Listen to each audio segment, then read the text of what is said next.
안녕하세요. 반갑습니다.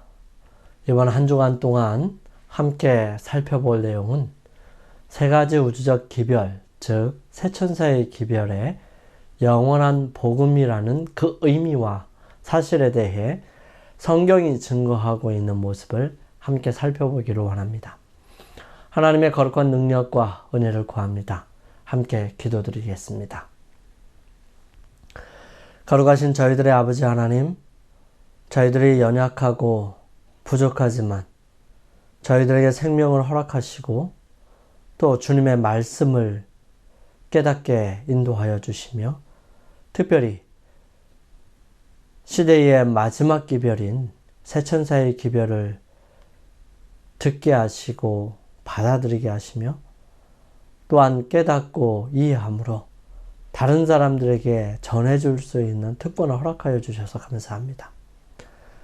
아버지 하나님, 그러나 저희들이 다 깨닫지 못하고 온전하게 이해하지 못하더라도 주님께서 역사하여 주셔서 온전히 이해하고 깨달을 수 있도록 도와주시옵소서. 그러므로 주님, 저희들이 주님의 자녀들을 모으기 위하여 또 복음을 전하고 세상에 영원한 복음인 이 세천사의 기별을 힘있게 전할 수 있는 저희들이 될 수 있도록 축복하여 주시옵소서. 사랑의 아버지, 오늘 간절한 마음으로 기도의 제목을 가지고 주님 앞에 나오는 자녀들 하나하나를 보살펴 주시고 붙들어 주시며 해결하여 주시고 채워주셔서 늘 언제나 주님께서 함께 하심을 경험할 수 있도록 도와주셔서 삶을 주님께 헌신하고 온전히 맡기는 믿음의 사람이 되게 하여 주옵소서.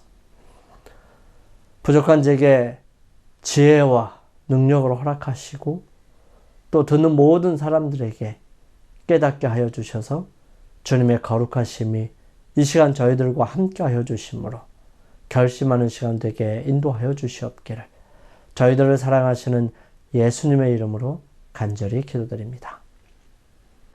이번 주 교과의 제목은 영원한 복음입니다. 기억절 함께 읽겠습니다. 또 보니 다른 천사가 공중에 날아가는데 땅에 거주하는 자들 곧 모든 민족과 종족과 방언과 백성에게 전할 영원한 복음을 가졌더라. 우리의 신앙과 영적인 삶을 위해 기억절을 함께 암송하심으로 은혜가 되시기를 간절히 바랍니다. 이스라엘 백성들은 애굽에서부터 여러 신들과 우상들에 대해 익숙해 있었을 것입니다. 또한 그들이 이동하는 경로에 다른 민족들과 모여 사는 사람들도 저마다의 신들이 있었고 그 신들을 섬기고 있었습니다.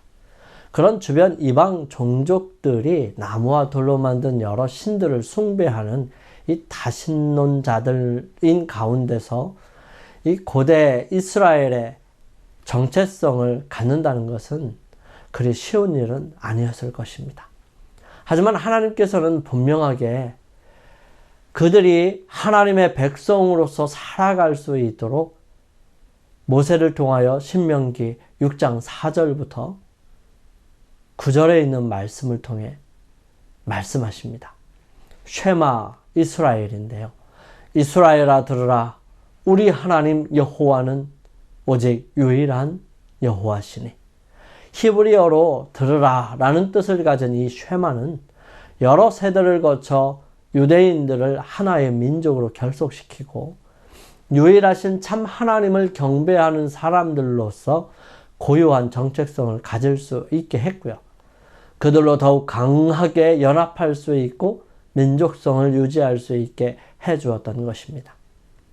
유대인들의 전통에 의하면 하루에 2번씩 암송하도록 되어 있는 이 쉐마는 이스라엘의 의식 구조와 삶에 가장 큰 영향을 미친 신앙 고백이었습니다.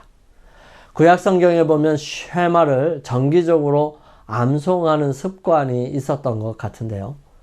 이 말씀은 이스라엘 백성들의 가장 기본적인 하나님에 대한 자세와 삶을 통해 가져야 할 태도를 말해주는데요. 유대인들은 아침과 저녁에 한 차례씩 쉐마를 암송하는 제도를 삼습니다. 바벨론 탈무드에 의하면 유대인의 남자 아이가 태어나면 말을 시작할 때에 부모들은 가장 먼저 이 쉐마의 첫 절인 신명기 6장 4절을 가르친다고 합니다. 또한 역사적으로 주후 2세기에 랍비였던 아키바가 로마 군에 의하여 처형되기 바로 직전에 마지막으로 이 쉐마를 암송하였습니다.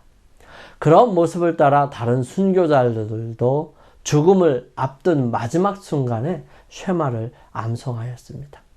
그리고 그것은 죽음 직전에 모든 유대인들이 자신의 마지막 신앙 고백으로 이 쉐마를 암송하는 관습을 자리잡게 되었던 것입니다. 결국 이 쉐마는 유대인들은 태어나 제일 먼저 배우는 신앙 고백이면서 죽음을 앞둔 마지막으로 암송하는 신앙 고백인 셈이 되는 것입니다. 제7일 안식일 예수 재림교인에게 쉐마와 같은 것은 바로 요한계시록 14장의 새 천사의 기별입니다. 이 기별은 우리가 누구인지를 정의하고 있고요. 세계에 대한 우리의 사명은 무엇인지를 분명하게 말하고 있습니다. 요컨대 우리의 독특한 예언적 정체성은 요한계시록 14장 6절부터 12절에 요약되어 있는 것입니다. 세상을 향한 복음 선포의 열정을 발견하는 것도 바로 이것이지요. 이것을 통해서 하나님의 남은 백성의 생성과 더불어서 세계적인 복음 전도 사명을 이루기 위해 나아가는 사업이 시작된 것입니다. 다시 말해 새 천사의 기별은 재림 교인들이 반드시 알아야 하는 내용이기도 하지만 전해 주어야 하는 사명이기도 하기 때문입니다. 새 천사의 기별은 이스라엘의 쉐마처럼 재림교회의 쉐마와 같은 삶의 원동력입니다. 그 속에 인류를 위한 소망을 주는 하나님의 영원한 복음과 그것을 우리에게 주시는 하나님의 뜻과 명령이 담겨져 있습니다. 이런 하나님의 원대한 계획에 순종해서 재림교회는 세계 선교를 위해 열심을 내게 되었죠. 많은 역경과 어려움 속에서도 주님의 다시 오심을 증거하는 사명은 진정한 기쁨과 영원한 보람을 줄 것입니다. 이번 주는 특별히 이러한 선교의 원동력이 된 새천사의 기별의 기본적인 요소들을 함께 살펴보고요. 그 기본적인 요소가 재림교회의 어떠한 사명을 일깨우고 실현하게 하였는지를 함께 살펴보기를 원합니다. 오늘은 그 첫째 날 일요일의 내용을 함께 살펴보겠습니다. 은혜가 가득한 소망의 책. 은혜가 무엇일까요? 은혜는 갚을 수 없는 도움이나 호의 등을 받는 것을 말합니다. 성경에 기록된 66권의 책 전부가 하나님의 측량할 수 없는 사랑과 은혜에 관하여 기록한 책입니다. 무엇보다도 요한계시록은 성경 전체의 마지막 하이라이트입니다. 그러므로 다른 많은 책에서 기록한 하나님의 은혜를 더욱 깊고 온전하고 분명하게 표현하고 있고요. 지구의 종말이 곧 하나님의 은혜의 결실이며 구원받은 사람들이 하나님께서 주신 최고의 은혜임을 공개합니다. 많은 사람들이 성경의 마지막 책 요한계시록을 생각할 때 하나님의 은혜를 생각하기보다는 하나님의 최후의 날에 대한 기별이 무시무시한 짐승이나 신비로운 상징 그리고 기이한 현상을 연상하게 하기 때문일 것입니다. 요한계시록은 많은 이들에게 확신을 주는 만큼이나 또 많은 이들을 두렵게 하는데 그것은 매우 안타까운 일입니다. 왜냐하면 요한계시록은 은혜가 충만하고 소망으로 가득 차 있기 때문입니다. 즉 무서운 짐승들, 박해의 경고, 그리고 앞에 놓인 이 어려운 시기 속에서도 하나님은 여전히 우리에게 당신의 구원 가운데서 기뻐할 이유를 주시기 때문입니다. 예수 그리스도의 계시라 이는 하나님이 그에게 주사 반드시 속히 될 일을 그 종들에게 보이시려고 그 천사를 그 종 요한에게 보내어 지시하신 것이라. 요한은 하나님의 말씀과 예수 그리스도의 증거 곧 자기의 본 것을 다 증거하였느니라. 이 예언의 말씀을 읽는 자와 듣는 자들과 그 가운데 기록한 것을 지키는 자들이 복이 있나니 때가 가까움이라. 반드시 속히 될 일을 보이시려고 천사를 요한에게 보내셨다고 말씀하시면서 요한은 그것을 다 증거했으므로 이제 그 말씀을 읽는 자와 듣는 자들과 그 가운데 기록한 것을 지키는 자들이 복이 있다고 설명합니다. 또 보니 다른 천사가 공중에 날아가는데 땅에 거하는 자들 곧 여러 나라와 족속과 방언과 백성에게 전할 영원한 복음을 가졌더라 말씀하십니다. 영원한 복음을 가졌다고 설명합니다.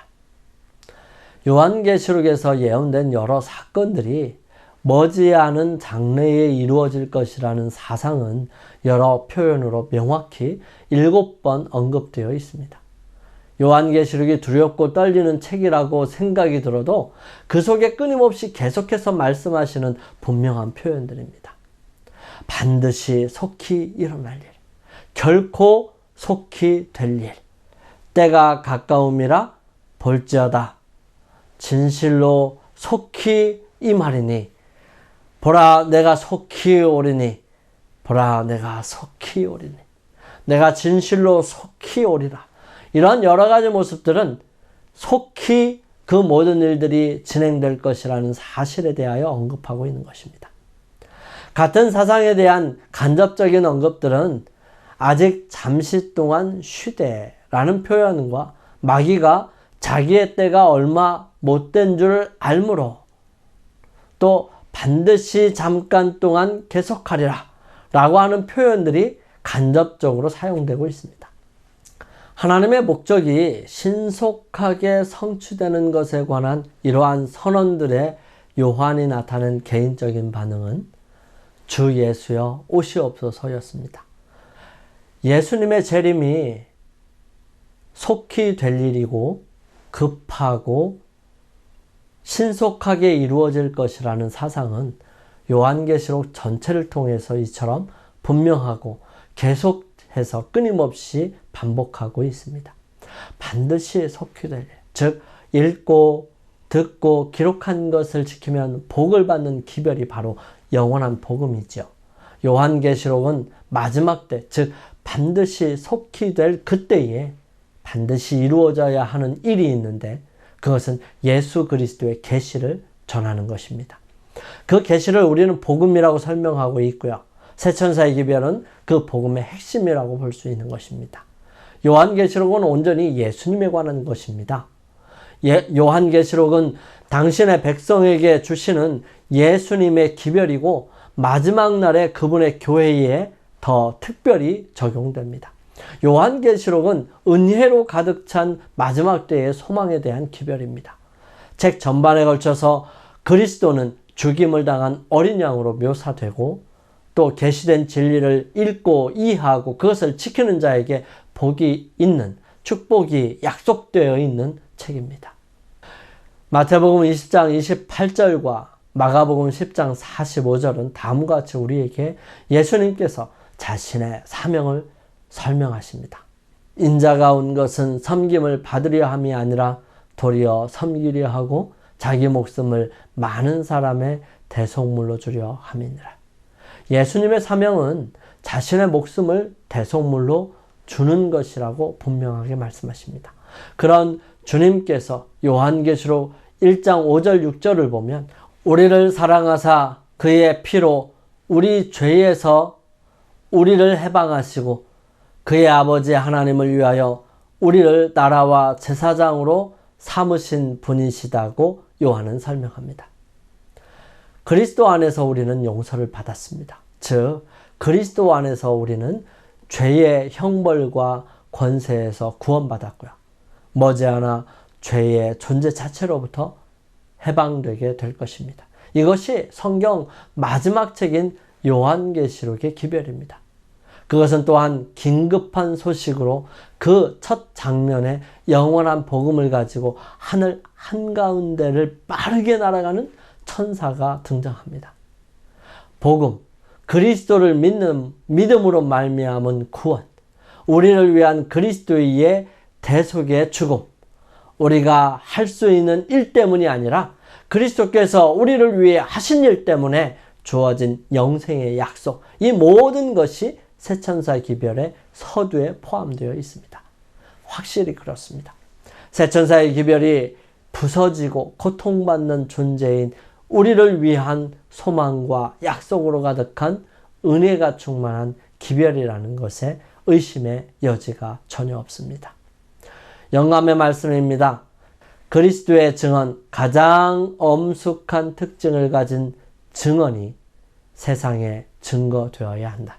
요한계시록 전체를 통하여 가장 귀중하고 고상한 약속들이 있고, 그리고 거기에는 가장 두렵고 엄숙한 의미를 가진 경고들이 있다. 진리의 지식을 가지고 있노라고 공언하는 자들이 그리스도께서 요한에게 주신 증언을 읽지 않을 것인가?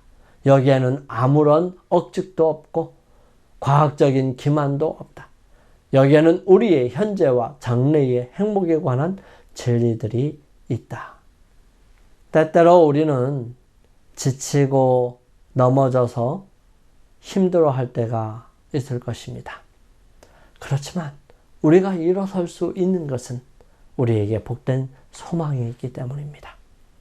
아무리 어렵고 힘들다 할지라도 우리와 함께 하시는 주님이 계시고 그 주님이 우리를 일으켜 주신다면 우리는 일어서지 못할 이유가 없습니다.